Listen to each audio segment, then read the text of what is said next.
Welcome to Cybersecurity Vault. I'm your host, Matthew Rosenquist, cybersecurity strategist and CISO at Eclipz. Today, we're going to talk about artificial intelligence and industry acceleration. And I'm going to be talking with Lisa Thie. Now, Lisa is a top 50 global thought leader for AI, privacy, and safety.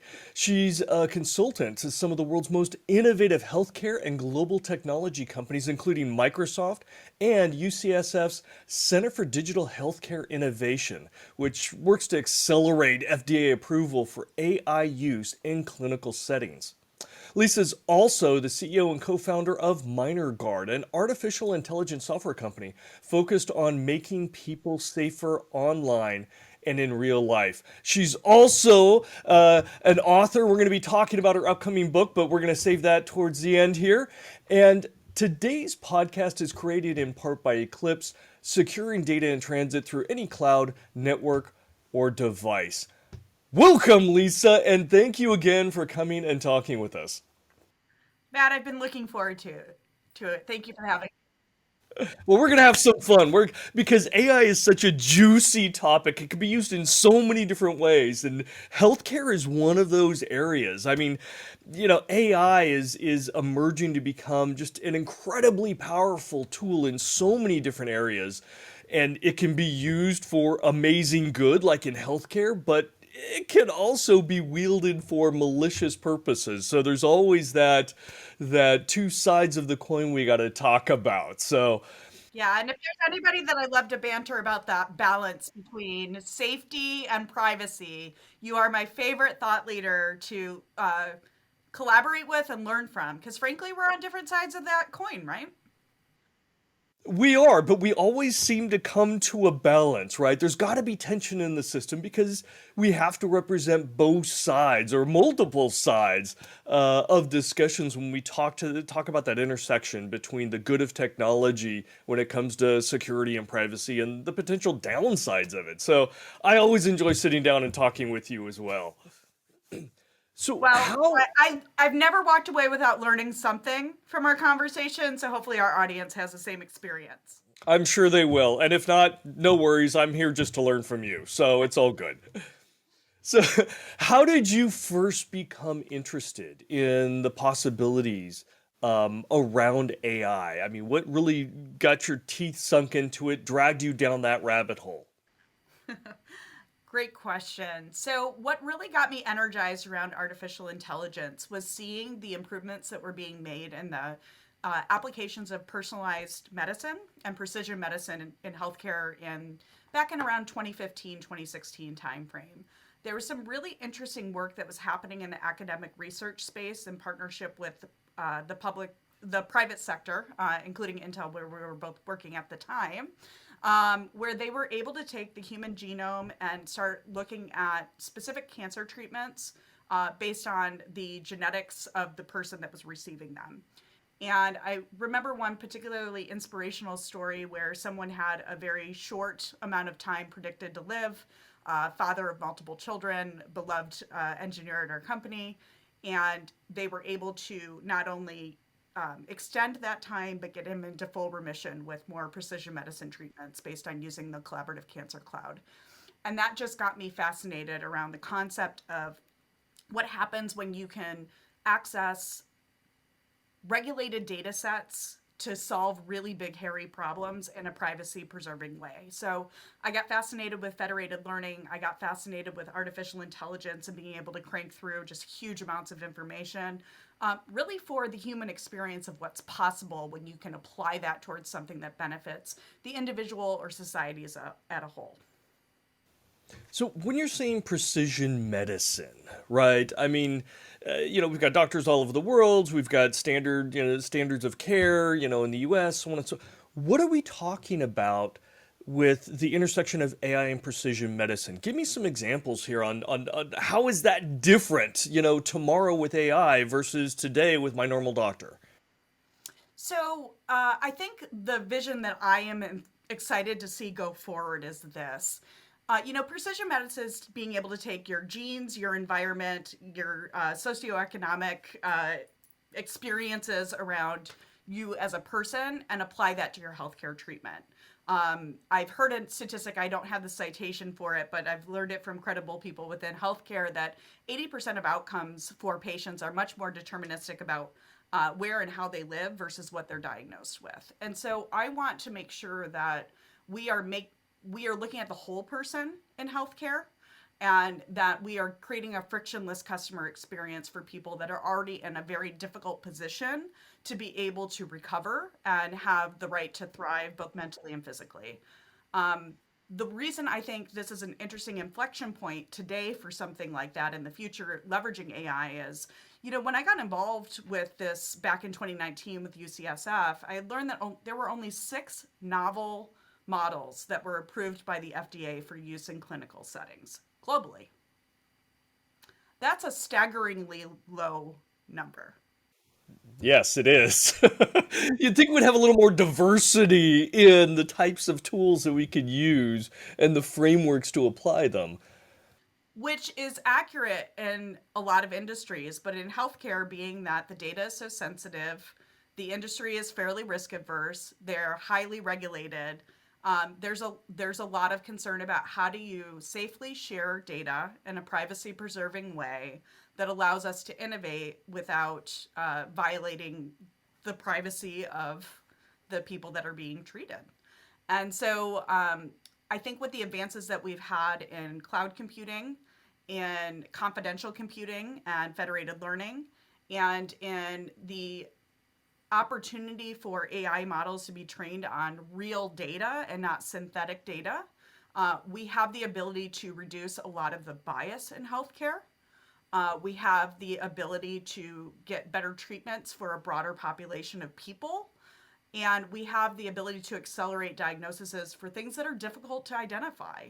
I don't think that AI is going to solve all the challenges of healthcare, but I do think it could be a catalyst and a strategic advantage for people on the front lines in clinical settings to reduce medical error, to reduce the cost of delivering service, and to be able to let the experts do what they do uniquely well, which is connecting with the patient on a human to human level and be able to help those people understand what their options are clearly and what the risks and rewards are. And I think AI can be a much more effective tool in the future of helping patients really understand the choices that they have at the places that they're at that moment and what they can do about it. I think today doctors are saying, well, based on this generalized group of people, this is what we kind of know, and you can make your own decision. Versus that's a very different conversation than I've looked at your information based on your genetics, based on the disease that you have. You have a 92% chance of recovering from this if you change your diet and your exercise and you take this medicine. It's very, very different than, you should eat better. So, it opens up an entirely new kind of aspect because, again, we go to our doctors and they say, eat healthy, exercise, and that's that generic, yes, it's great advice, but it isn't tailored just to me. And with AI being able to start to grab this data that is out there, right? Genome sequencing for an individual patient, understanding their life choices and their environments and what they do day in and day out. I mean, that's a tremendous amount of data that has to then be processed and analyzed and so forth. But it's also very sensitive personal data. It can be about the relationships you have, what you do day in and day out, your medical history, your family's medical history, and maybe even the intersections of people that you meet and the ailments that they have or their predispositions. I mean, it's a massive data set. And The beauty AI, of it is, though, Matt, that once you train a model on real information, you can do one-off scenario planning at a clinical setting without moving any of that data, exposing any of that data. This is really a tool for doctors to be able to provide better recommendations real time. And that's why federated learning is so special, is when you can take the information that is sitting at leading academic research hospitals and train models by having the models visit the data versus the data traveling, you can reduce so much of those risks of any kind of data breaches, and you can accelerate all of the research that's happening in the pharmaceutical industry, the original equipment manufacturers for medical devices.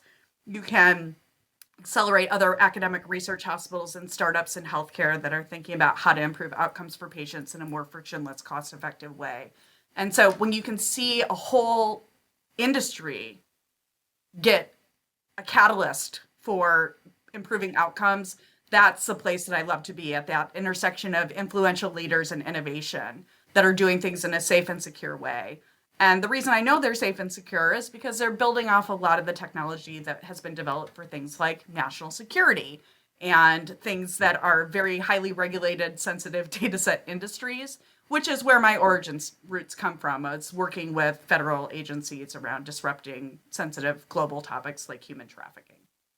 And what's at stake is, right, those individual doctors aren't giving generic information. They're able to then, and a single human wouldn't be able to gather all that information and understand it and apply it, right? You have that global ability for very specific understandings for patient care, and it then becomes scalable with those models and the AI behind it, and very personalized for better outcomes. And I think in my mind, the consistency then also becomes a tremendous benefit, because you may have a great doctor that knows you. In fact, I had a doctor for 20 years, fantastic.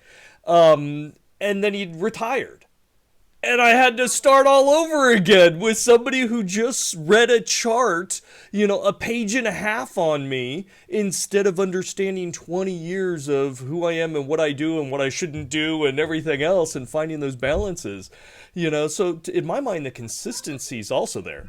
Yeah, and that's a future state. I don't want to imply we're there yet. That's the vision of where we could be. I think today what's really exciting is for things like COVID or things like detecting diabetes. We have developed some novel models that are now going through the process of getting FDA approval to be able to, have more effective screenings at scale.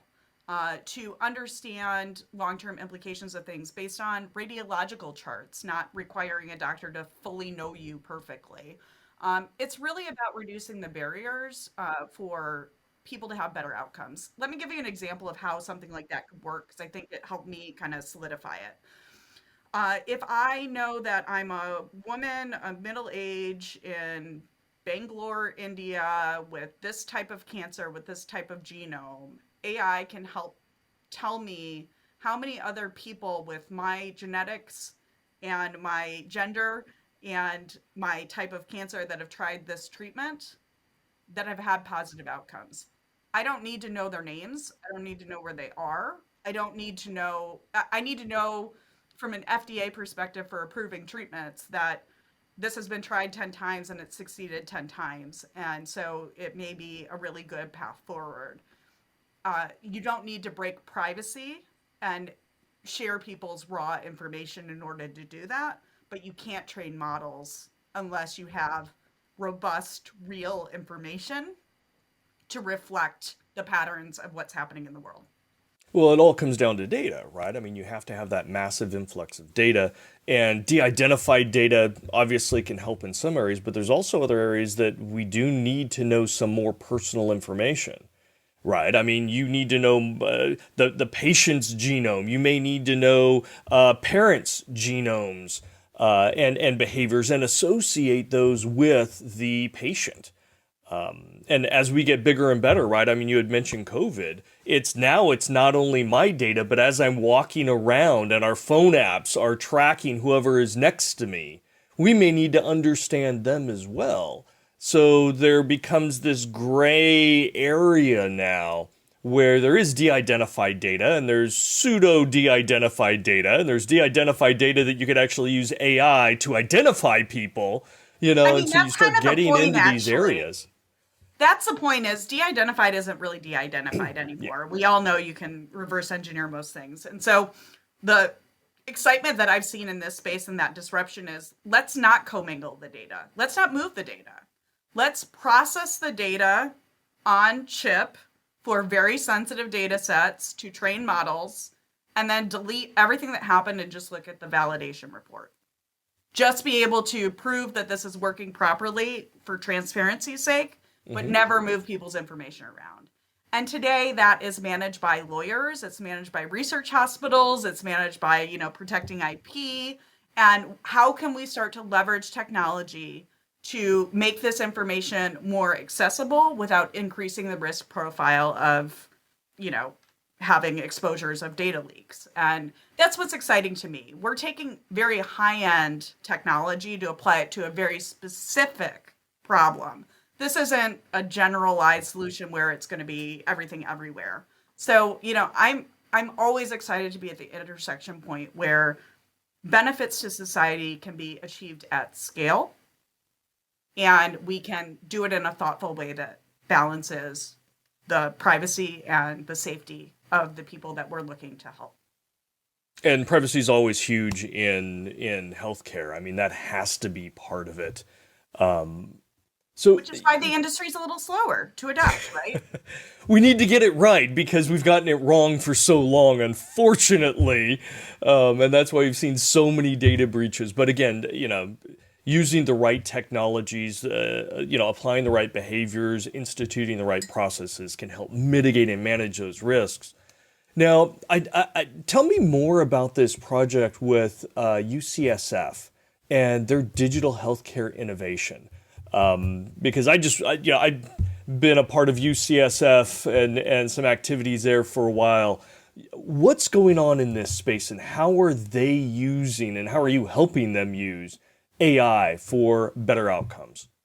Well, I had the luxury of working alongside Dr. Michael Blum and his team that were focused in on spinning up some IP in this area. And they actually have successfully launched their company, Beekeeper AI, in 2022. So he has officially taken a sabbatical as from his cardiology rounds and teaching at the medical school to be the CEO of this company, as he was the chief digital transformation officer at UCSF going into this.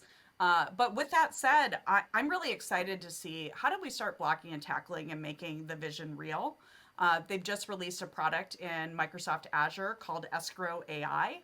That's really exciting around, doing exactly what Escrow does. How do you create a place where research institutions and people that want to train their models can come together in a safe and secure way to get validation and training information and learn, while reducing the cost and the time to do that. So when we got involved, and it takes anywhere between 3 and 5 years per model to get FDA approval for use in a clinical setting. And a lot of that time is literally just lawyers going back and forth trying to figure out how do we collaborate. And what's really tricky about that is until you have the legal agreements in place, you can't even have a sense of the shape and the size of the data to even know if it's useful or not. So people are burning millions of dollars and many years just to get access to see if something might work. And so that's where in the Azure Marketplace, Beekeeper now has a product that allows you to do some of that shaping and sizing up front and accelerate that time frame so that we can start to make more high quality research information from research institutions globally, like the UC system, available to startups, available to original equipment manufacturers, to help them to start to think about how do we do this at scale and make better outcomes for patients. Because medical mistakes are third leading in the world for cause of death. It nobody shows up as a doctor, I think, to say, I want to miss the one thing that could have saved a life. I haven't met that doctor yet. And so it's not realistic to expect humans to be able to have the ability to ingest this much information. So having that digital assistant there alongside the human, because you'll never fully replace the humans, to say, hey, we're in a trauma situation and this particular patient has these factors that tell me that if you don't give a blood transfusion to them in the next 7 minutes, they're going to bleed out on the table. That was our first use case. There are 2 or 3 different things that you can compute on that tell you that you need to have a blood transfusion ready in a trauma situation. And today it relies on somebody knowing those three things and having it top of mind while they're trying to put you back together after a car accident. Tomorrow at scale, I can see that every person that comes in for trauma surgery automatically is scanned and we don't miss it because you only have a certain number of minutes to react. And it takes time for the blood bank to bring the blood to the room. And if you miss the signal right out the gate, you can't recover. It's those kinds of moments that matter that I think is the promise of AI. That's amazing. And and you're talking about situations where doctors are still there, they're still providing care, but this becomes an enhancement, right, to make sure there is that consistency and comprehensiveness in what they're doing. And we're all human, we're all fallible, especially, working double shifts and you're in the emergency room and adrenaline is flowing and people's lives are on the line. Having that extra tool that might be able to identify something that's missed, or something that's really relevant. Now, you had mentioned all these models, coming out of, UCSF, or the ability to create models in a more rapid fashion. Where is all that test data, right? Where is it all gathered? Who owns it?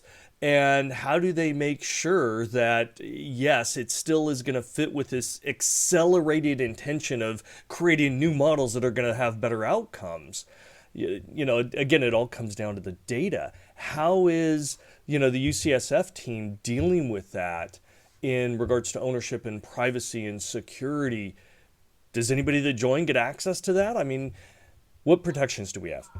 Absolutely not. So, the data stewards, as they're like to be called, are typically the research hospitals. They currently have all the protocols for holding that patient data and securing it in their HIPAA compliant clouds and on-prem infrastructure. And that's the promise of what Beekeeper is doing is it's not going to move any of those pieces of information. It's going to bring the relevant information in a privacy protected way from both the hardware and the software side of encryption, to make sure that none of that is ever exposed to even Beekeeper itself. So I can't see your data, you can't see my model, and I can't, as the person processing that information, I can't even see either one. So it truly is that black box compute environment that is destroyed upon the end of the computation, but the model that was in there got smarter. The model, you learned whether that model worked or not. And so that's where we can continue to evolve from. So it really isn't just about UCSF innovating. It's about all the research institutions like UCSF being able to bring high quality data, make their high quality data accessible in a way that does not increase risk of breaches so that the world's innovators can help to solve things like how do we diagnose autoimmune diseases faster and get more effective treatments? How do we identify that someone is going to bleed out on the table? How do we identify, the one-off cancer patient that if you use chemo on this person, it's going to be significantly more detrimental than if you try a different treatment? It's those moments. This isn't going to replace healthcare. This is going to enhance the ability for the decision makers and the subject matter experts to have the right information at the right time to guide us. So, is it safe to say AI is not about creating a new tool? It's about being transformative in how we approach healthcare in using a potential series of tools and capabilities for better outcomes? That's what I hope. That's the vision I want to make a reality, and that's why I feel really inspired to double down on embracing AI for digital healthcare transformation. Uh, just full disclosure, I'm a long COVID survivor. And so I have a lot of things that I have to manage around today that 2 years ago were not relevant in my life. And there's a lot we don't know, including the doctors.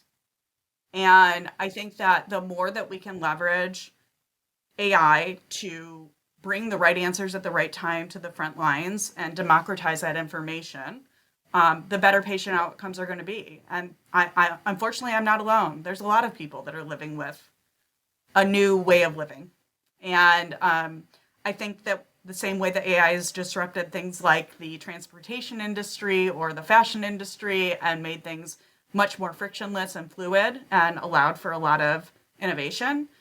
Healthcare is ripe for that, but we have to do it in a much more mindful way because it does affect so many people. And so that's why I think having people that can come in from different industries like national security, where you and I have both done some work in that space from prior places, is really relevant because we are very accustomed to bringing together sensitive public and private data to make important decisions.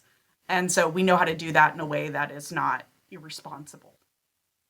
So That's the where stakes are high, the data is sensitive, but we also have experience, in the world starting to get our arms around this. And, it takes innovative groups to push industries forward, especially highly regulated industries like healthcare. So, I mean, that's just, it's amazing. And it's fortunate that we've got people like you that are out there, pushing or pulling or doing whatever you need to do to, again, achieve those transformational changes, because it's not going to happen by luck or happenstance. It's a matter of a lot of work and dedication, and there'll be missteps.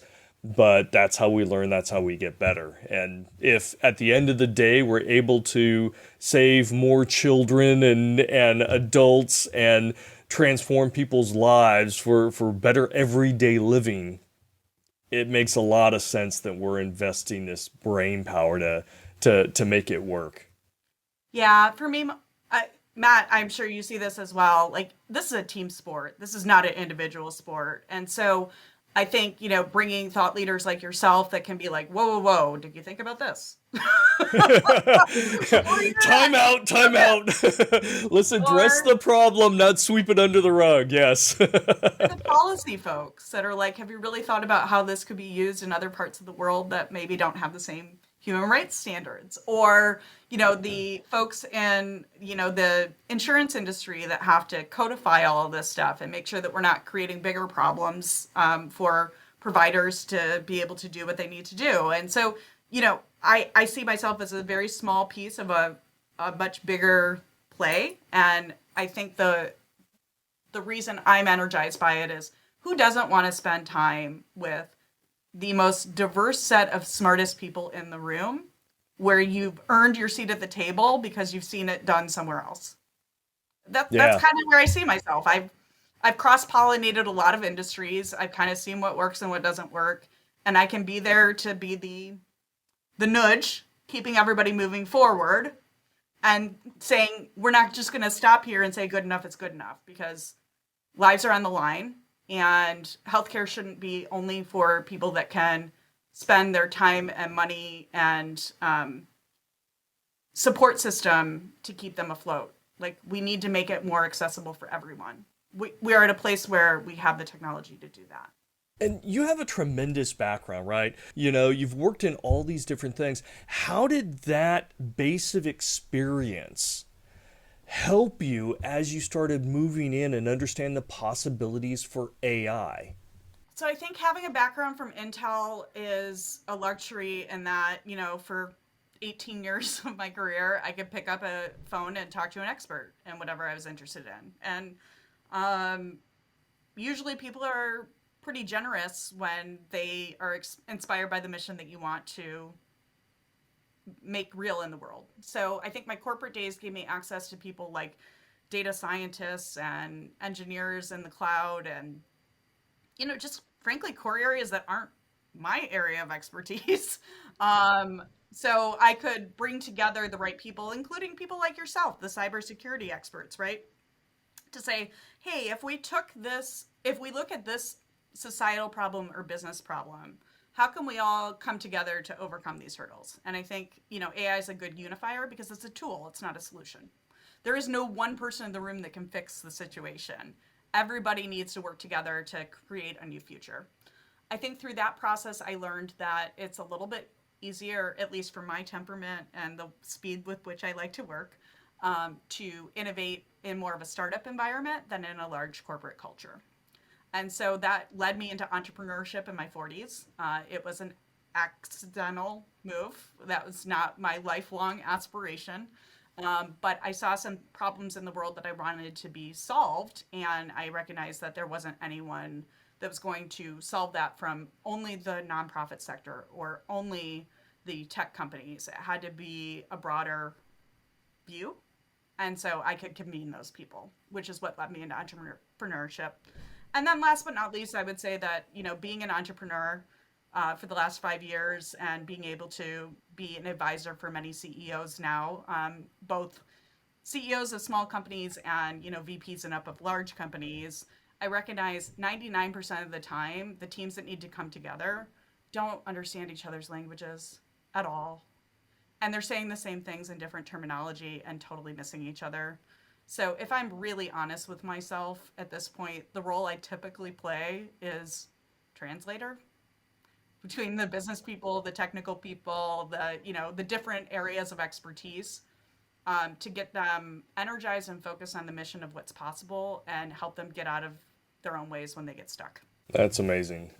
Yeah, there's no one person that knows it all. So bringing all those people to the table and having that translator. Where's the AI for that? We need AI for translation. Yeah. I think Meta's working on that. I interviewed the head of research for Meta at the World AI Conference 3 months ago in France, and he indicated 3 years from now their goal is to have a model that would speech to speech auto translate. But I think that's probably only going to be codified languages. I think we have a little while to go before we get into VC jargon and The nuances. engineering, the data science language that is, even though I have an engineering degree, I still don't fully understand. And you cybersecurity folks that specialize in $1 million words that make us all want to invest in things. So there you go. So, AI is, it's got an interesting reputation, and many people have certain amounts of resistance, right? They're concerned for AI having too much power. Yeah, same here sometimes. How are you approaching getting over those barriers, that friction, that resistance that people may have, that apprehension when we start talking about AI and now their healthcare, and their data, right? And the treatments that are going to be recommended or applied that will be relying upon this magical black box AI system. How do you address that? And how do we need to move forward as a culture? So, first and foremost, I think a lot of it comes back to design thinking and looking at the user experience and the empathy mapping and the journey mapping of what would it take to create something that makes people feel comfortable and not have an increased risk. And surprisingly enough, as a technology CEO, I'm actually quite risk adverse. My husband loves to make fun of me for being a technology laggard. I got an Apple Watch like 3 weeks ago, and I'm really excited about it. I'm a little late to most parties in terms of the technology. So although I love to be at the beginning of the innovator curve and the early adopters, I'm not one myself. I like the tried and true.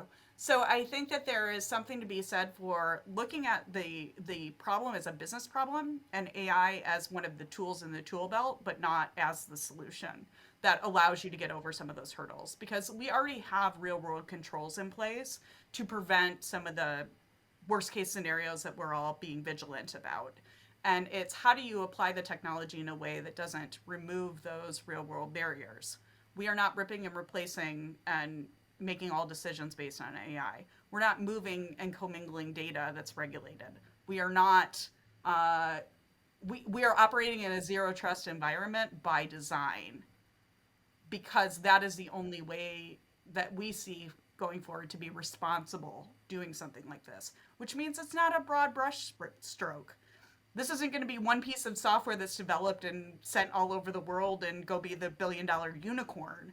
This is the way for the absolute experts in their field from multiple different disciplines, including legal and IT and engineering and medicine and all those things, to be able to collaborate across silos in a responsible way that benefits the patient. This will not be used everywhere for everything. This is the Porsche of a car. This is for Formula One driving. This isn't for getting your groceries. So, we're talking about how privacy is so important, how compartmentalization of data and access is so important to this process. On the flip side, though, how important is transparency?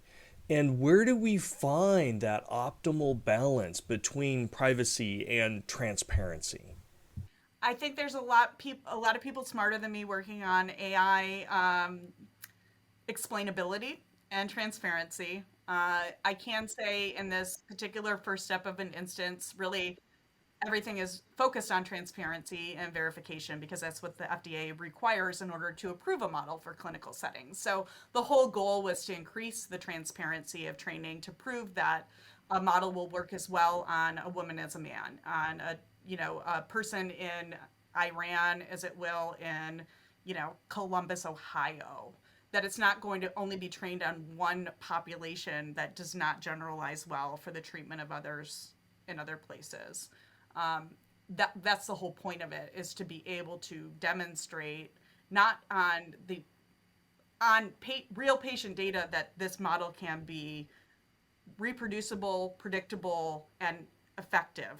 And that's what the escrow AI capabilities are there to do. It's not to actually create the models. It's not there to start putting other people's private information into new places. It's to prove that I have built a model that when I train it on data that's beyond what I have access to, it still performs at the level of acceptable range that it benefits and doesn't deter. And that's what excites me about it. I don't think AI is going to ever take over healthcare and everything's going to be done, but I think it can be deployed strategically, just like it is in businesses, in the places that really can accelerate and drive innovation in a way that gets us results that we've wanted for decades, if not hundreds of years, but we haven't had the processing power to do. It sounds like an impossible challenge, and yet we're moving forward. We're bringing the right people Baby into the steps. room. You Baby know, steps. but it's steps forward. It's progress. And I've known you for many years, and you're always making those steps forward. Whether it was at Intel or CEO of your own company, or protecting children, privacy, AI, all these different areas. So I know you're writing a book. What's going in this book out of all the things and all the lessons you're learning and all the experiences, and not only the successes, but the mistakes as well, because we can learn from those? What's going in this book, and when is it coming out? So, just like AI, humans learn much more from their failures than their successes. And so, this book is me processing what I've learned over the last 6 or 7 years of deploying AI in the wild, stepping into the C-suite, leading from a board of directors perspective. And what I learned was that I have a unique ability to overfunction and work myself to burnout. It's really pronounced when I'm working on mission-based things where I have a hard time balancing the problems that I see in the world that I want solved and my own needs as a human. So the book is called The 90-Day Career Cleanse. I'm writing it with a co-author, Vicki Mueller-Espinoza, who is an excellent career coach. And a lot of it is really being transparent about my journey towards going from burnout to a more sustainable career. I want to be a marathon runner, not a sprinter, when it comes to innovation. And I think that it's a topic that is very timely for a lot of the folks in the middle management and upper management generations that have been working through this future of work situation post-pandemic. I think a lot of teams are really feeling the pressure of burnout. And I wanted to bring some of the knowledge that I learned from transitioning from corporate America into entrepreneurship about how to manage that more effectively, so that you can bring your best self to your life and your work And, a lot of it is learning what your core values are. I walk through how I define those for myself and some of those frameworks. And then having the chutzpah to set and hold boundaries, which frankly, I didn't learn till my 40s. I, it's still a work in progress. I'm writing this book to remind myself as I find myself getting sucked into more and more and getting more and more exhausted that only I can fix this problem. And I know the frameworks with which to use to recharge the batteries and make sure that I bring my best self forward. I've coached multiple executives in this space and been able to improve their health outcomes, their relationship outcomes, and by far their career outcomes by being much more intentional about where they spend their time and what they're here to do, and not overusing the muscle that got them there. And that's typically that type A overachiever, just keep grinding. That grit serves you incredibly well in your teens and 20s and maybe into your 30s. But as the responsibilities of life pile on with family and friends and caregiving and all the things, your strength can be turned into a weakness very quickly. Yeah, especially with A-type personalities, right? And, in the technology field where things are moving so fast, that energy helps you in the front end, but if you can't manage it, it will burn you out on the back end, and definitely shorten your career or maybe even your life, right? And unfortunately, we've seen that in the industry. So, I have been I have had some low lows where my strength has been overused to the point of working on morphine drips in a hospital. so And, I don't really regret that one particular moment because I was prepping to go to South by Southwest to share with the world what we were doing to recover missing children. And in the audience that day was a human trafficking survivor that came up to me afterwards and privately pulled me aside and said, "This happens all the time in the village I grew up in South America, and nobody ever tells our story and nobody ever cares. And thank you so much for making people know that this is real and that it's affecting hundreds of thousands of people." And you know what? Like, my 10 minutes I worked on that morphine drip to make sure that my hotel was secured and I got there, I still think I made the right call. But all the calls that I made that led me into the hospital with a back injury to the point where I couldn't walk, maybe not so much. So it's about getting the signal early, just like AI helps us with, right? It's those early signals when it's recoverable that you want to focus on, not the late signals that ship has sailed. And frankly, I didn't walk comfortably for 12 months after that injury. And I share some the of those stories in the book. I want to encourage people through. This is what happens that's when you scary. ignore Yes, it. don't do what I've done. It's not a good plan. And to amplify their courage to grow into their own unique voice as a leader, whether that be inside a company, whether that be running their own company, wherever that looks like for you.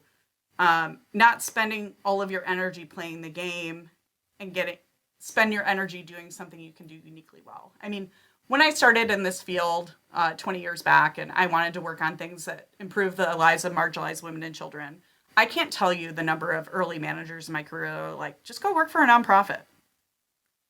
I, I have an engineering degree. I don't want to work for a nonprofit. I'm not trained to do that.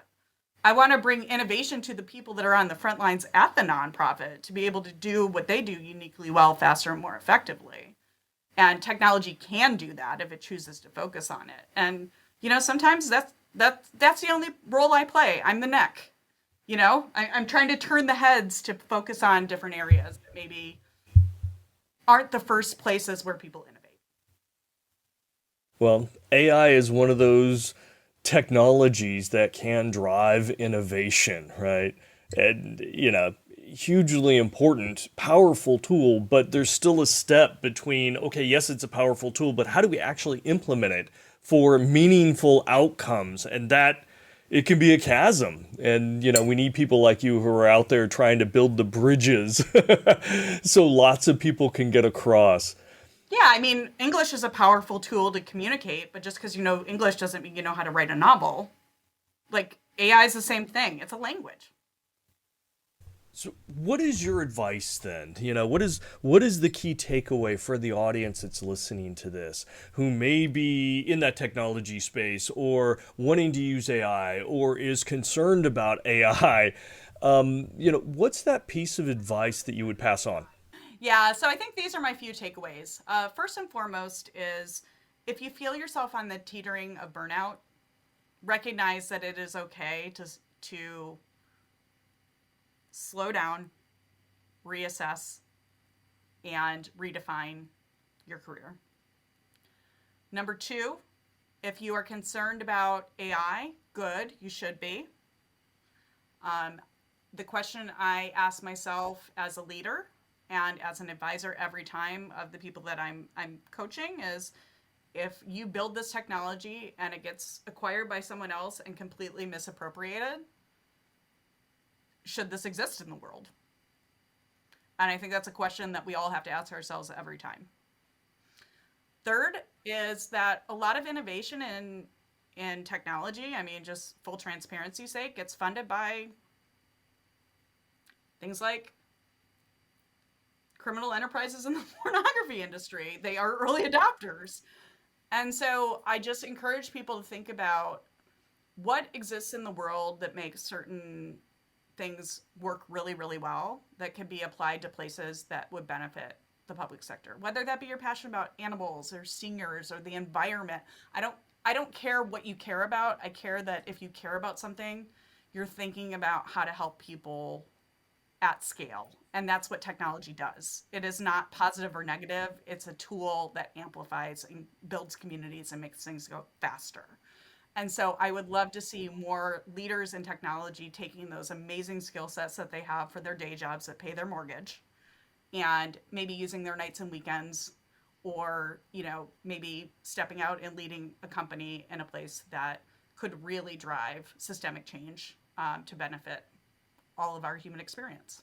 Well, you're definitely leading by example, right? You follow your passion. For as long as I've known you, you follow your passion. You're using technology to build those bridges and get people and organizations and businesses to the place that they need to get to for the greater good.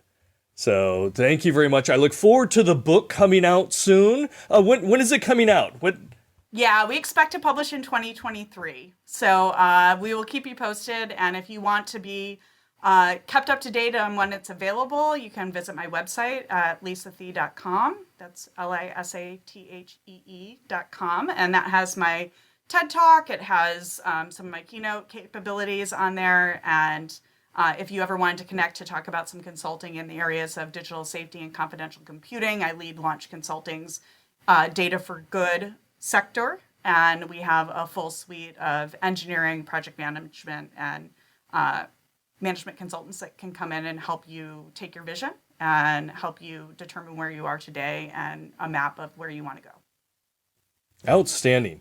And thank you all for watching. Be sure to subscribe and go out to that website, lisathee.com, and take a look and catch all the Cybersecurity Vault episodes where we chat with industry leaders to dive into the most relevant and interesting cybersecurity, AI, technology perspectives, and best practices.